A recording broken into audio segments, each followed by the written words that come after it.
আসসালামু আলাইকুম। অনেকে হয়তো ভাবতে পারেন ঢাকা কলেজের সামনে দোকান বসা নিয়ে আমি এত ভিডিও তৈরি করছি কেন। সত্যি কথা বলতে আমি এর বিরোধিতা করছি না, কিন্তু ঢাকা কলেজের ঠিক মূল ফটকের সামনে যদি দোকানগুলো না বসানো হতো তাহলে হয়তো বা এটা অনেক ভালো হতো, ঢাকা কলেজের সৌন্দর্যটা অনেক বৃদ্ধি পেত। এখন আমার কথা হলো, ঢাকা কলেজে এমন অনেক স্টুডেন্ট পড়াশোনা করে থাকে যারা প্রত্যন্ত অঞ্চল থেকে এসেছে, যাদের আর্থিক অবস্থা ভালো নেই। এমনও আমার মতো লোক রয়েছে, আমার মতো স্টুডেন্ট রয়েছে যাদের ফ্যামিলি ন্যূনতম 1 টাকা দেওয়ার মতো অ্যাবিলিটি রাখে না। তো অমন স্টুডেন্টরা ঢাকা কলেজে পড়ে। তো তাদের জন্য আমি সবসময় সাজেস্ট করি টিউশনি ইজ দ্য বেস্ট। তো টিউশনি যদি না হয়, সবাই টিউশনি পায় না, আবার সবাই টিউশনি পেয়েও ধরে রাখতে পারে না। তো তারপরে আমি যেটা প্রিফার করি হচ্ছে এই যে দোকান এখানে দেয়া। ঢাকা কলেজের সামনে এনাফ দোকান আছে, সবাই দোকান করে খায়। ভাই, ঢাকা কলেজের আপনারা যারা পড়াশোনা করেন তারা কেন দোকান করে এখানে আপনাদের পড়াশোনার বিয়ারটা বহন করবেন না? হয় না।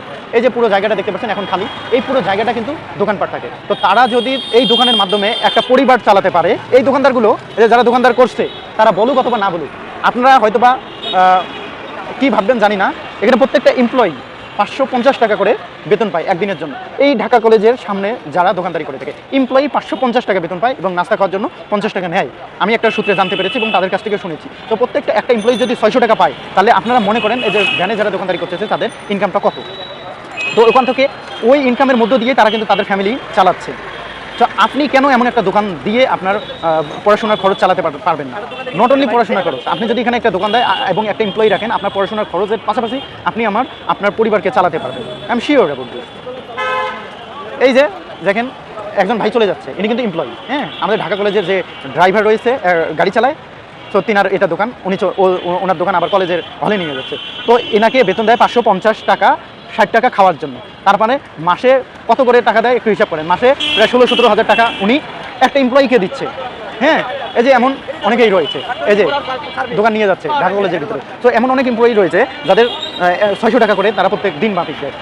তাহলে কত টাকা ইনকাম হয় এটা আপনি ভাবেন। যদি একটা এমপ্লয়িকে 16-17 হাজার টাকা বেতন দেয়, তাহলে আপনার ইনকাম অবশ্যই 40-50 হাজারের মতো যাবে, নাহলে 30-এর উপর যাবে। এটা শিওর, 100% শিওর 30-এর উপর যাবে। তো আপনি 30-এর উপর যাবে, আপনি 15,000 বেতন দিলেন, না 15,000 আপনার কাছে থাকলো। তো আপনি পরিবারের খরচ চালাতে পারতেছেন, নিজের খরচ চালাতে পারছেন, এক্সট্রা একটু সেভিংসও করতে পারতেছেন। তো ছাত্ররা যারা পড়াশোনা করার জন্য যথেষ্ট টাকা পাচ্ছ না, অথবা ফ্যামিলি সাপোর্ট করতে পারছে না, তাদেরকে আমি অবশ্যই ফার্স্ট প্রায়োরিটি দেবো। আপনার যে ঢাকা কলেজের সামনে বিশাল একটা জায়গা রয়েছে এবং ওই আমাদের নাইমের গলিতেও অনেক জায়গা রয়েছে, এখানে কম্পিটিশন, এখানে আর জায়গা নেই। তো এই যে এই সাইডটায় জায়গা আছে অনেকটুকু, এই সাইডটায় কিন্তু আপনারা করতে পারবেন, আপনারা দোকান করতে পারবেন। আর এই যে এখানে যারা ঢাকা কলেজের সামনে বর্তমান দোকান করতেছে, এটা সাময়িকভাবে হয়তো বা আছে, রমজানের পরে থাকবে না। তবে আমি মনে করি যে এই সাময়িকভাবেও আপনারা রয়েছেন, তবু ঢাকা কলেজের সামনে এগুলো রাখার প্রয়োজন নেই। আপনারা যদি দোকান করা শেষে আপনাদের একটা সেফ জায়গায় ওই পাশে, এই পাশেও আপনারা কিন্তু জিনিসগুলো রাখতে পারেন। হ্যাঁ, এগুলো সৌন্দর্য নষ্ট করে, সবাই বুঝতে হবে। আর এই যে রেলিংগুলো দেখছেন না, এই রেলিংগুলো, এটা ডান সাইডের রেলিংগুলো ঠিক আছে, বাম সাইডের রেলিংগুলো ভেঙে নিচ্ছে, একটা রেলিংও নেই। এগুলো ভাঙছে কারা জানেন? দোকানদাররা ভাঙছে। ওই তার সামনে যেগুলো দোকান বসে, ওরা তাদের মালামাল ওই রেলিংয়ের ওইদিকে রাখে, রেলিংটা অসুবিধা করে, ওই জন্য রেলিংয়ে ভেঙে দিচ্ছে। তাহলে তারা কতটুকু খারাপ।